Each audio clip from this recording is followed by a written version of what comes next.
So hey guys, thanks for being here. Gonna throw up a quick video. Just got done watching Nick Pixel and Buckin and Andrew Eastman. That was an awesome podcast. So I thought, follow their words of wisdom. I was feeling a little bit inspired, and so I thought, well, I'm gonna go out and do that axe head. Let's just do it. I'll put a video up.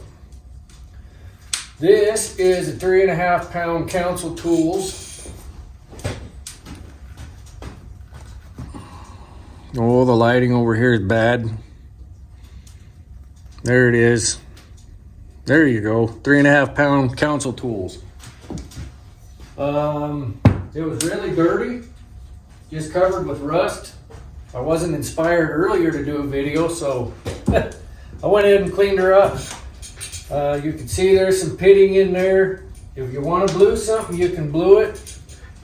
Doesn't matter if it's got pits or not. This is probably, I think, the first axe I actually blued, and I did it because I cleaned it with, I just soaked it in, that stuff, vinegar. White vinegar, and it just, boy, it cleans them up, but man, it just looked terrible. No patina left, no nothing. So I went ahead and blued that. It's been used a bunch. It looked better than it did when I got done with that vinegar. It looked horrible. So got the fire stoking pretty good over there. I threw some apple wood in there, and that stuff does burn hot. Let's move this over here. Get it out of the way a little bit. So basically what I did, I soaked this with WD-40 the other night. Just let it sit. It's been like 2 nights, whatever. And then I took to it with the wire wheel on the angle grinder. If you're gonna do that, WD-40 is a huge help. I don't know that it helps clean it up any. It probably does, but the wire wheel is gonna do what it's gonna do. But it keeps that stuff out of the air to a point. It still creates dust. You don't want to breathe that stuff in. I'm terrible about not doing it. Get a mask on. And keep the WD-40 going while you're grinding or while you're polishing on that with that wire wheel. So that's what I did. I come in here, I touched it off with a little 1000 grit. Just because sometimes you'll leave rust on there that you don't see. Rust isn't patina. It will not blue well, and who wants a rusty axe head anyway? So what we're gonna do is this cold bluing, birchwood Casey. There's other ways you can hot blue. You can do some stuff like that. I'm gonna look into that, but I just haven't taken the time to do it. I might be out of steel wool. You need steel wool to do this, but I just thought of that. Oh, well, maybe we can use the back of this sponge. You just use that steel wool to brighten the surface in between coats. So I'm just gonna do a little testing here, and I think that'll be all right. We'll try that. If that doesn't work, then we'll edit this video later. We'll throw another one up and see what the difference is. So got our Perma Blue. This is what I use to clean them. Denatured alcohol. It says fuel. I also use that in my fire starter. I take all these chips from making axe handles and from Dana's turning and put them in a coffee can and soak them with that stuff, and it doesn't blow up in your face, like if you use gasoline. Or Coleman white gas gets pretty exciting sometimes if you use that stuff. This stuff isn't quite that volatile, so let's get after it. Get the old blue rags out, and first thing you got to do after you've gotten all that rust and everything off of there, give her a good soaking with some of this alcohol. And I'm wearing gloves for 2 reasons. One, the other day I replaced the handle in my vise, And in order to do that, I had to cut the old handle off. And I tried to cut the end of my pinky finger off. I pretty much cut the fingerprint part right off. I wouldn't recommend doing that, it hurt bad. And I don't want to get any alcohol or anything else in there, because I'm sure that's not going to feel good either. But the other reason is some of the stuff in this bluing agent is poisonous. You know, we want to do things that we enjoy and we have fun doing, and we love to see good results, but we don't want to make ourselves sick doing it either. Nothing is worth your health, folks. So I'm just going to tell on myself a little bit right there. There's a little bit of patina. Might be rust. We'll see if that blues. That's on the non-label side on the top, so just remember that. We'll see. We got it on both sides. Just a little bit of a tooling mark there from when they made the axe. I didn't get in there good with that wire brush, so we'll see what happens. So you do that little job there, then you dip her in some cool water, rinse it off. I've had varying results bluing axe heads. I don't know. I try to do it the same as the first time. It worked really good. And who knows? Different kinds of metal. Maybe I didn't get it as clean. Whatever. We'll see. That's a disclaimer in case this doesn't work. So I got 2 sponges here. I apply the Perma Blue with sponges, and apparently we're going to use the back side of that little Scotch-Brite part to brighten in between. So the directions tell us to do all that. I sometimes forget what I've done and what order to do things in. All right, so we brighten and clean. Now we're just going to go ahead and give her a little shake first. I found that it works best. I'm going to throw that away so I don't use it. It works best if you just leave the water on there. Don't dry it off in between coats. I think it helps wet the bluing on there. Put that by the alcohol so I know what that one is. So we'll put some bluing down on this here sponge. I've used this one before for this, and that's all it gets used for. So if it looks a little rough, that's why. And we'll put that on there and just nice even coats. As you're putting it on, it doesn't look like it's going on evenly. It does what it wants to do, and you just accept that. It'll come out in the polishing later. So we'll hit that side.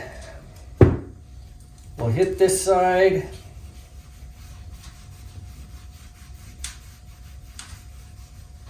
Get the tops and the bottoms, not necessarily in the order I said.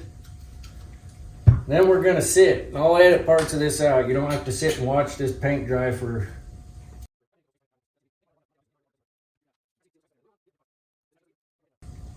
I'm gonna take this first coat off, and then I'm gonna see about maybe throwing a light up here. I don't think our lighting is all that good.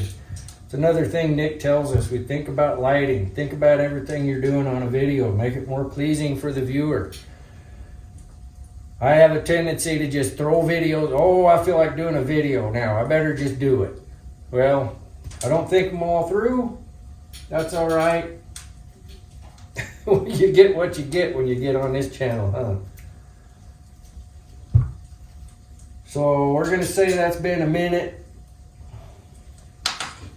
I'm going to go ahead and rinse her back off. I just use the same water. If I was doing this on a gun, I'd probably take a lot more time with it, because I'm not very likely to bash a gun through a piece of wood that I've got, but I am pretty likely to do that with an axe. So, you know, I might not take the same amount of time. So there we go. We got a lot of bluing starting up here. Probably the first swipe I made. But we're going to do this multiple times, so we're going to even all that out. I will give it a wipe down in between coats a little bit, because you're going to clean it with alcohol in between each coat. So we'll just dry her off a little bit. This is where you get a chance to blend. Well, that's fairly aggressive. More aggressive than steel wool, but I think we'll be all right. So just basically brightening up the surface after that bluing. You can definitely see those spots that were still patinaed.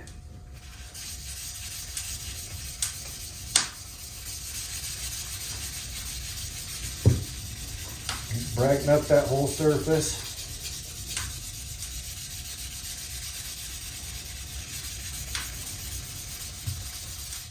As you can tell, I haven't done the edges yet. If you're gonna blue something, I tend to like to polish out the edge when I sharpen them. So, you know, what's the point? I've done it where I thought about bluing it later, and then you end up having to try to tape off your edges, and it doesn't work good. Do it in the right system, in the right order, and you'll like it a lot better.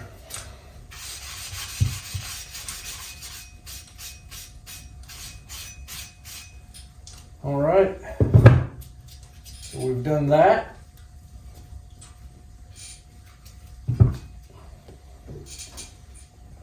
Hit her with some alcohol.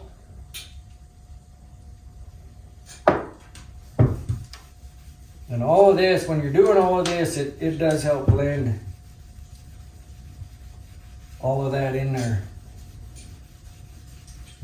This one's actually taking the blue really good. I've had some that just, I thought, man, you really screwed up. You're gonna have to clean that whole head again and maybe polish it or whatever, because you know, you take the patina off when you do all that. And I like the patina if it's, you know, like I said, patina's good, rust is not. Now look at all that, that's just terrible dirty. It's all right, that's what we're here for.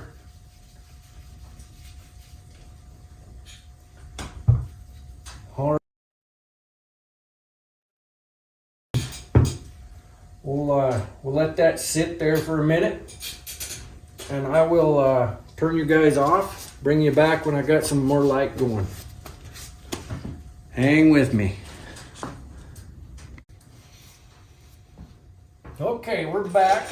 We made some lighting changes. I don't know. That was part of our light diffuser. I didn't like it. Real sophisticated here in the hobby room.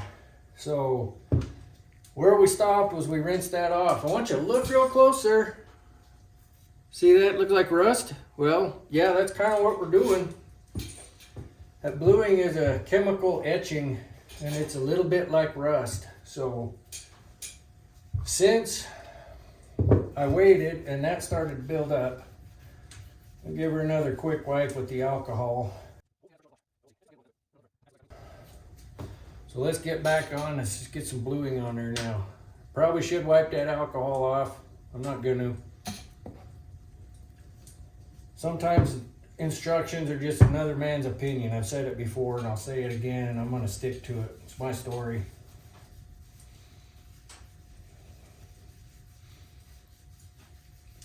So there we go. Whoop, a little sponge coming off on there. Doesn't hurt to change your sponge once in a while, I guess. It's all good in the neighborhood, kids. It's all good in the neighborhood. I do both sides because if you don't, you're inevitably going to get drips and runs, and that will show up. Takes a little bit more work to get that out of there, so yeah, here we go. That's the second coat. It went on a lot more even.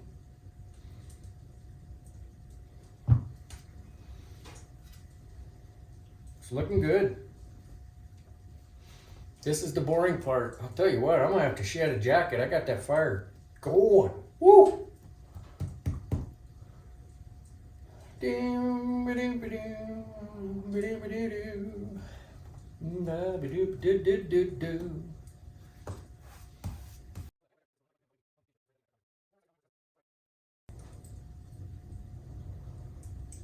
That was a pretty good podcast tonight. Those guys threw up some really good information. A lot of things resonated with me. You know, on building your YouTube channel and doing you. Do you. That's, you know, you can't make your own YouTube channel with somebody else's content. It just, I started getting a little hard on myself and thinking, you know, you're just copying these guys. Do your own thing. Well, part of what I'm doing is stuff that I wanted to get into because of watching somebody else. So they inspire you to do something, go ahead and do it. It's like Buckin said, you know, if you're gonna do it, if you're gonna do something that somebody else is doing that they inspired you to do, let it be known that, you know, I want you guys to come along on this journey with me as I learn. That's more true to you and what you're doing than to go on there and act like you know what you're doing. If I do a chainsaw video, you guys generally hear me say, you know, this is my first time, you know, I'm not sure if this is how I'm going to do it or supposed to do it, but that's how I'm going to do it because it seems right. Sometimes I end up going back on YouTube and figuring out what I did wrong, or, you know, I'm not a wood cutting guy. Well, I am when I can, but it's not my business. I do it for fun. I do it to get a little wood for in here so I can do axes and work on chainsaws, whatever, so Dana can come out and turn pans and bowls. And, you know, my firewood needs are pretty small. You wouldn't know that to look out on the other side of the shop with all those chainsaws and all the axes in here, but, you know, I enjoy doing it. I kind of started feeling like a poser there, and then yeah, no. You're doing your own thing. Learning how to do stuff is a good thing. And if somebody else can watch and learn while you're learning, maybe they can pop on and give you some advice, all the better.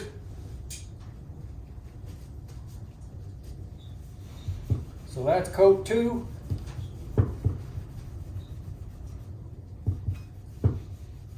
Starting to look pretty good.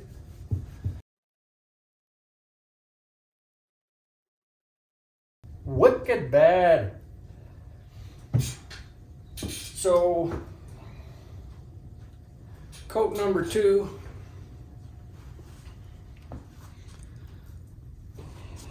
Get your arm out of the way of your new lighting. Starting to look pretty good. It's already quite a bit darker than we started.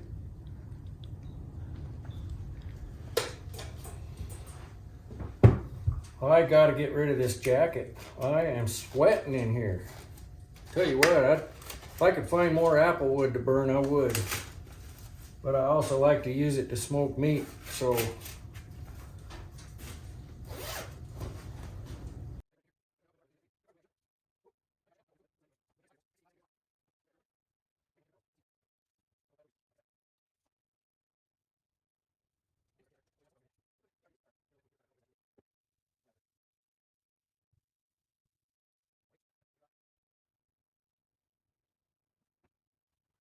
Dry her off just a little bit. I'm gonna stop using the alcohol now. I find that it doesn't do much but add time. So we're just gonna dry that down a little bit. And we're gonna go straight with the blue now. All right, so not a lot to it. It's the same thing over and over and over. So I'll give you updates in between coats and you can see the progress. So here's after our third coat.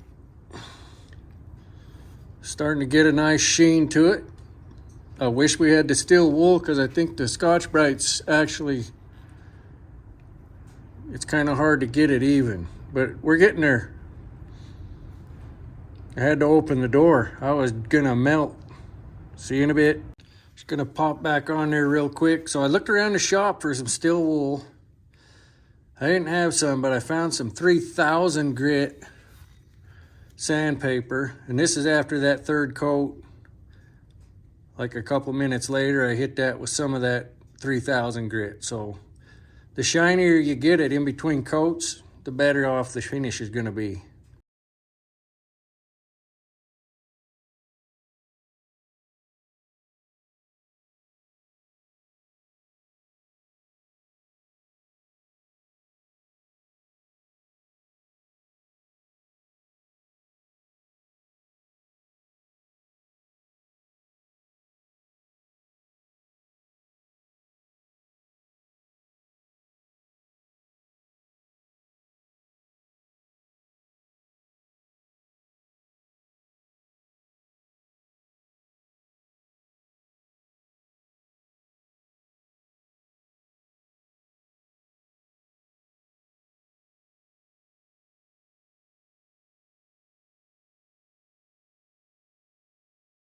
Okay, coat number 5.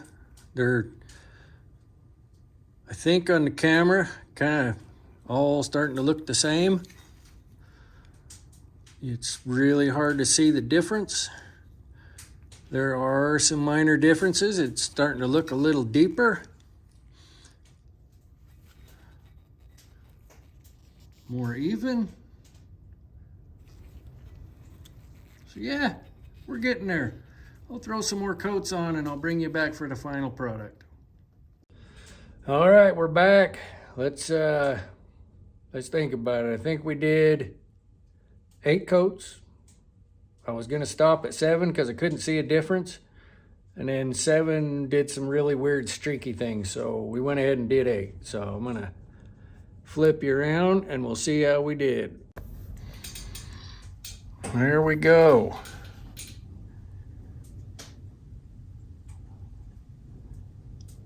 Remember we talked about the rusty spots, and you see on that edge, well, now you can. You can still see that rust where we didn't quite get her out of there. That edge is good. See right there? Yeah, a little rust. That's all right. That'll come off when we oil her. This is just dried up after the last coat. Just wiped her off.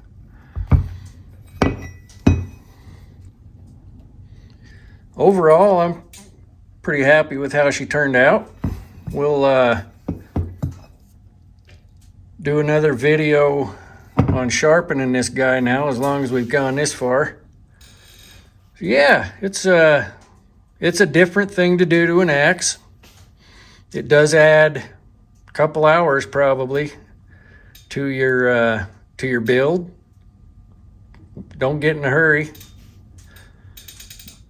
No need getting in a hurry.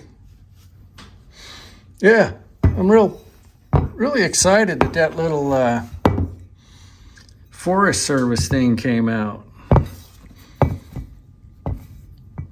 Yeah, now it's so shiny you almost can't see it. There we go. U.S. Forest Service. 420. I think that's 2007, could be B07. I'm not sure. But I can tell you that's Council Tools logo right there. Boom, there it is. 3.5 pounder. So hey, thanks for watching. Like I say, keep an eye out for that next video and we'll sharpen it. I'm not gonna hang it. That's another one altogether. There's the handle. That's one of those Killinger handles. Nice handle. Last one of my Killingers. Now I'm gonna try to just build all my own handles. Don't get me wrong though, those Killinger handles are nice handles. Not a lot of work to get them on an axe head. So hey, thanks for watching, guys. Thanks for showing up. If you're not a subscriber, go ahead and subscribe. Give us a chance. Gonna try to get some different videos up. Brand new year, we all say a lot of stuff. We'll see where we end up. Hey, go out and get you some.